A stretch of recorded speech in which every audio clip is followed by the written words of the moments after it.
হলুদে প্রচুর পরিমাণ ফাইবার, পটাশিয়াম, ভিটামিন বি6, ম্যাগনেসিয়াম ও ভিটামিন সি থাকে ও কারকিউমিন নামক রাসায়নিক থাকে যা বিভিন্ন রোগের হাত থেকে আমাদের বাঁচায়। সকালে ঘুম থেকে উঠে কাঁচা হলুদ খেলে যে ত্বকের ঔজ্জ্বল্য বাড়ে, খাবার ঠিকমতো হজম হয়।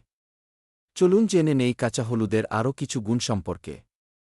খাদ্য পরিপাকে সহায়তা করে। কাঁচা হলুদের মধ্যে গ্যাস্ট্রোপ্রোটেক্টিভ কিছু গুণ থাকে যা খাবার পরিপাকে সাহায্য করে। ফলে হজমের গোলমাল, গ্যাসের সমস্যার ক্ষেত্রে কাঁচা হলুদ খুবই উপকার দেয়। খাদ্য সংক্রমণ থেকে বাঁচায়। হলুদে থাকা কারকিউমিনের অ্যান্টি ইনফ্লেমেটরি ও অ্যান্টিঅক্সিড্যান্ট উপাদান থাকায় তা বিভিন্ন ব্যাকটেরিয়ার আক্রমণ থেকে খাদ্যনালীকে বাঁচায়। আমরা রোজ যে খাবার খাই তার মধ্যে অনেক সময় নানা জীবাণু থেকে যেতে পারে। খাবারে কাঁচা হলুদ বা হলুদ গুঁড়া ব্যবহার করলে তা খাদ্যনালীকে ক্ষতিকারক জীবাণুর সংক্রমণ থেকে বাঁচায় ও খাদ্যনালীর প্রদাহের সম্ভাবনা কমায়। হাড় জোড়া লাগাতে সাহায্য করে। হাত বা পা মচকে গেলে চুনহলুদ লাগানোর কথা তো আমরা সবাই জানি।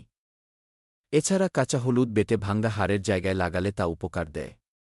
দুধে কাঁচা হলুদ দিয়ে খেলেও তা এক্ষেত্রে উপকার দেয়। হলুদের অ্যান্টি ইনফ্লেমেটরি গুণ ব্যথা, প্রদাহকে কমায় এবং হাড়ের টিস্যুগুলিকে রক্ষা করে ও ভাঙা হাড় জোড়া লাগতে সাহায্য করে। হাড়ের ক্ষয় রোধ করে। কাঁচা হলুদে থাকা কারকিউমিন হাড়ের ক্ষয় ও হাড়ের গঠনের মধ্যে সামঞ্জস্য বজায় রাখে ও হাড়কে সুস্থ ও মজবুত রাখে। মেনোপজের সময় মহিলাদের যে হাড়ের ক্ষয় হয় তা থেকেও কাঁচা হলুদ আমাদের বাঁচায়। ট্রমাটিক ডিসঅর্ডার কমাতে সাহায্য করে।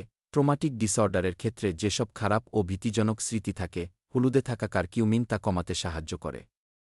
এছাড়া কাঁচা হলুদের অ্যান্টি ইনফ্লেমেটরি গুণ স্ট্রেস বা চাপ, উদ্বেগ থেকে আমাদের মুক্তি দেয়।